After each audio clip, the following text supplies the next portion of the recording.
Hey everyone, my name is Sean Arnold and welcome to a balanced discussion video for Monolith version 42.2 titled Should the Law of Diminishing Returns be added to Paragon?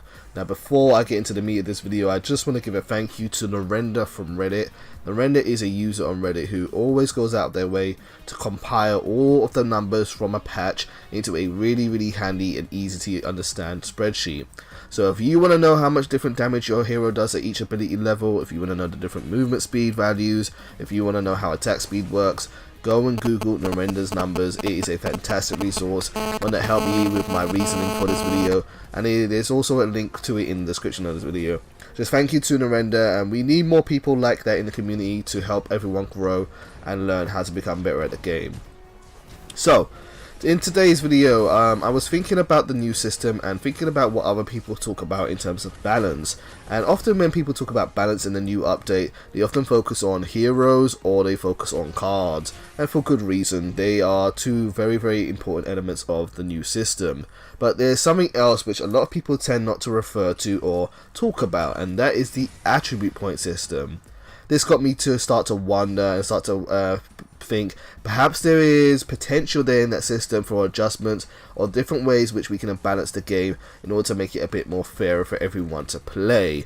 And of course, you know, like we all know, the current system is not fully balanced. It does need to be changed. So just as a quick rundown, the current attribute system works as follows. Every time you put a point into an attribute, whether it's agility, vitality or intellect, you get a bonus to one or to two different stat boosts. For agility, it's attack speed and basic armor, whereas for vitality, it's health and health regen. Now, the exception to this rule is of course at different gem slot upgrade levels. At levels 1, 7, 13, 19 and 25 of an attribute distinctively, they give you a different bonus to what's listed. For example, in intellect, when you hit 25 intellect, you don't get mana and mana regen, you get cooldown reduction by 15%, which is pretty awesome in my opinion. I'm not thinking about those wild stats, those anomalies. I'm thinking more about the increments in between them and how they form a path of linear progression. Linear progression means that every time you invest the same amount into a specific stat, you get the same result every single time. If you put 1 point into agility, you always get 1.5 attack speed, 1.1 basic armor. Now, a path of linear progression is fine and all, and it's very easy to understand by many people, because you pay this much, you get this much. It's just very simple and easy to understand. And I think that's kind of what Epic wants to go for in the new system. They want things to be really easy to understand just by playing the game, which I respect and like. However, something I'm very aware of is that in most video games, or many video games, particularly RPGs, the game designers tend not to use a path of linear progression, and the reason for that is by the simple fact that most stats are not actually equal to each other in value in terms of game and how you complete it. Let's give an example for Paragon. When was the last time you tried to focus on health regen and you weren't playing phase? Go on, I'll wait. The fact is, in Paragon and in many games, different stats accomplish different things, and therefore some stats are more useful than others. And Paragon particularly, in our game, it is focused so much towards damage in order to complete map objectives that those attack based stats are usually worth more than defensive based stats. Defensive based stats are still quite good, but attack based stats are often valued a bit more better by the majority and are a bit more useful. So, how does the law of diminishing returns work, and how can it be applied to Paragon? The way it works, to quote Giant Bomb's definition, is in gaming, the law of diminishing returns governs the gradual loss of effectiveness of a spell or ability on continual use. Simply put, the more you abuse a skill, the less effective it becomes. Now, how will this work in terms of Paragon and the attribute system? What this basically means is that overall you still would get the same amount of value from your investment. However, you would get it not at an equal rate, you'll get it at a different rate, so your growth path is a little bit more curved. Let me give you an example. Let's say, for example, you are invested into vitality. And for your complete investment of 25 points of vitality, you will gain roughly about 400 health. It's more than that if you want the specific numbers. Go and see Narenda's numbers, but for the sake and simplicity of this explanation, I'm going to go with 400 health. Now, your 400 health comes in increments of 20 health per point you put into.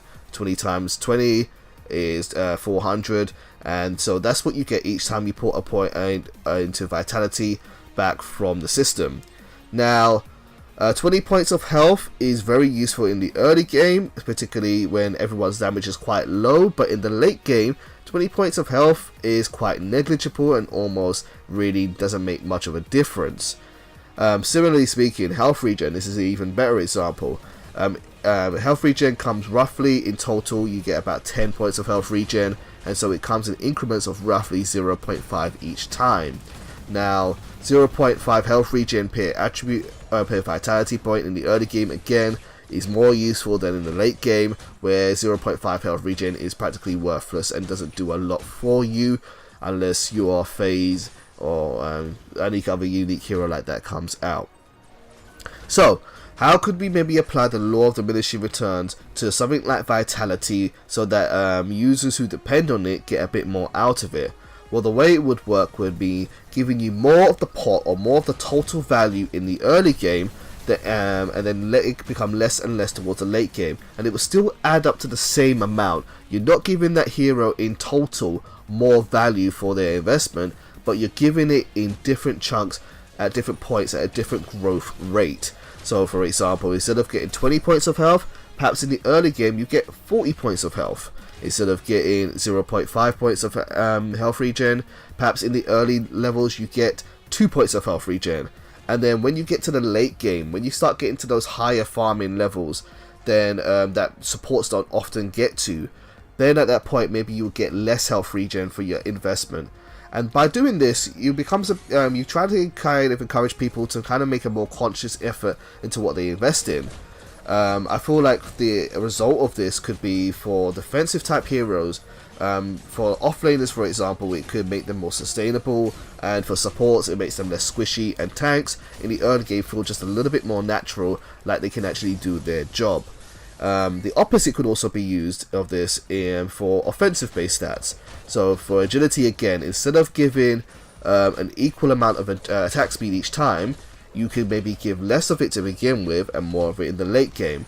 Now the better effect of this is that heroes who are weak in the early game like carries are naturally going to be stronger anyway in the late game, and heroes who kind of scale better than carries do, such as your melee fighters, won't necessarily get too much of a bonus in the early game because they're getting less attack speed, but overall you're still getting the same amount. That's important to say, that the balance isn't necessarily changed in this kind of approach, but it's just the rate of growth that you have.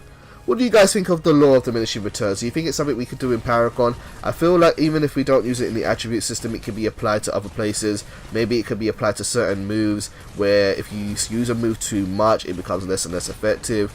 Or the way your characters level on their base level, instead of getting the same increment in their stats for every level or every time they level up, perhaps they could scale at a different rate, at a slowing rate, where they get maybe more of a certain stat in the early game to help them with their early game builds, and then in the late game they've got to rely on their cards to kind of make up the difference, where they won't be getting as much.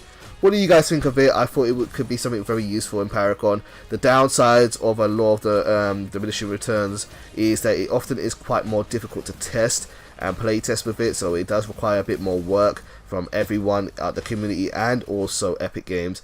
But I think it's something that could maybe be more useful than having linear progression as we currently do. Guys, thank you for tuning into this video. Hopefully you've enjoyed listening to myself do a balanced discussion. I would like to do more of these in the future.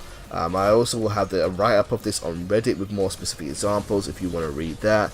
And let me know what your thoughts are on how to balance the game or how we can improve it. Do you think the attribute system could be utilized in a different way? Do you think we could get more out of it perhaps? Or if you have any other suggestions, feel free to make those. I'm always open to hearing other people's ideas and forming routes of discussion. Thank you guys for tuning into this video, and I'll see you soon. Take care.